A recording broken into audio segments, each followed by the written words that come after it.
Happy New Year from the Recruiting Roundup, the first of 2016. It should be a fun year and also a lot to get to on this episode of the Roundup. That's Jason Jewell of Scout.com. I'm Jared Cohen. Let's start off Army in the news, Jason. Yeah, they offered two players out of Arizona. They were offered a very good, underrated running back in Ryan Velez out of Brophy High School. It's the first offer for him at the FBS level. He's also getting interest from the Ivy League. So he's a sharp kid, Harvard, Yale, Princeton. He's going to go visit Harvard in January, and he's already visited the other two Ivy League schools. Then Burke got that offer from Army as well. Not his first FBS offer, has Air Force, has Navy, and is also going to go visit South Dakota State late January. And Kyler Burke showed out in the Semper Fidelis All-American game last weekend, so congrats to him on everything he's done and things that are coming up. Let's talk about Byron Murphy, Jason. This is a player that, speaking of All-American games, was supposed to make his commitment this weekend, but some other things have come up, and it looks like it might prolong his decision. Yeah, everything was indicating that Murphy was going to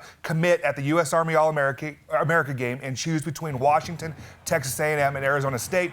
USC's jumped back in the picture with their new head coach, Clay Helton, finalizing and scheduling a visit with Murphy to USC on January 15th. Jason, we say it every year at this time. 'Tis the season for official visits. You've mentioned a bunch of them here, but there's a few more players we want to get to, starting with Roy Lopez over at Mesquite. Yeah, the two-way lineman going to visit Utah State, and the Aggies recently offered him. He's then going to go see New Mexico State and then Northern Arizona. Caleb Pitts, just named once again first-team All-Academic from Sports 360 AZ. He's got some smart schools that he's looking at. Yeah, and he's obviously a good football player as well. Caught 50 passes this year for Steve Bellis. Going to go see University of San Diego, Colorado School of Mines, and Columbia. And finally, John Akwali, the talented skill player out at North Canyon High School. He's got a couple schools that it's down to that are in the mix. One of those is going to be an official visit coming up. Yeah, he actually has two official visits set up for this month. He's going to go see Utah State and then most recently set up a visit to Boise State. So I expect him to pick between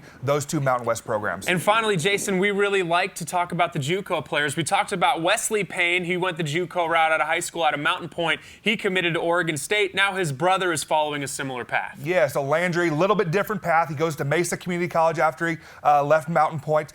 Spent 2 seasons there, one of them redshirting, transferred to Pima, and now he recently is going to committed to Oregon State, going to join his brother and make it a family affair. Now, Oregon State is really cleaned up for this 2016 class, both in high school and the JUCO ranks. What is it about the Beavers that have made Arizona such an important factor? You know, they have several coaches on their staff that have been at different places, and all of them have recruited here. So I think they feel they've had good success with guys in the past, Reuben Robinson, Marcus Wheaton, and several other players in the past. Arizona's been good to them, so keep coming to the place where they've had success. That's Jason Jewell, Scout.com. I'm Jared Cohen. This is the Recruiting Roundup, powered by Rock and Refuel Varsity.